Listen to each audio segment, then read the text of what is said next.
জঙ্গলমহলে একের পর এক বাঘের হানার পর এবার বীরভূমে হানা দিল হাতি। শুক্রবার সকাল থেকেই দৌরাজপুর লোবা গ্রাম পঞ্চায়েত এলাকার বিভিন্ন জায়গায় দুটি হাতিকে ঘুরে বেড়াতে দেখা যাচ্ছে। হাতি দুটি পশ্চিম বর্ধমানের দিক থেকে অজয় নদ পেরিয়ে বীরভূমে প্রবেশ করেছে। সকাল সকাল হাতি দেখে স্বাভাবিকভাবেই এলাকার মানুষদের মধ্যে আতঙ্ক ছড়িয়েছে। হাতির এইভাবে আগমনে সবচেয়ে বেশি আতঙ্কে শীতকালীন চাষাবাসের সঙ্গে যুক্ত চাষিরা।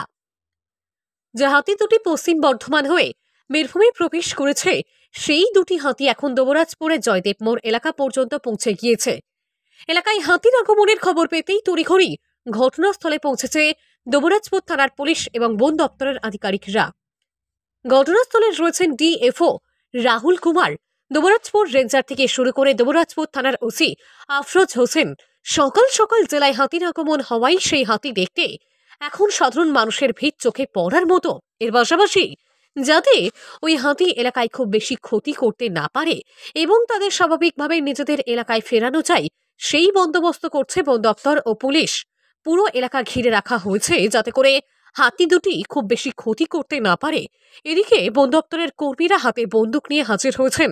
মনে করা হচ্ছে হাতি দুটিকে ঘুম পাড়ানি গুলি করে নিয়ে যাওয়া হতে পারে, আর সেই জন্য যে সকল ব্যবস্থা গ্রহণের প্রয়োজন সব ইতিমধ্যেই সেরে ফেলতে দেখা গিয়েছে বন দপ্তরের কর্মী থেকে শুরু করে পুলিশকে।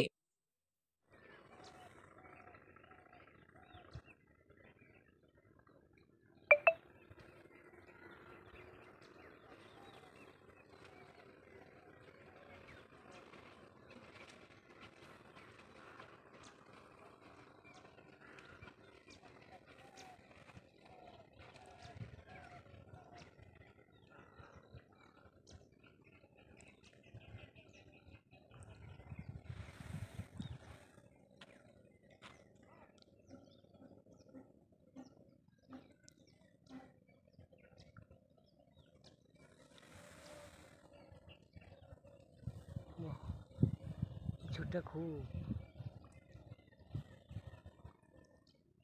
দিলে নাকি বিচারটা দিলে নাকি? হ্যাঁ বুদ্ধি রয়েছে।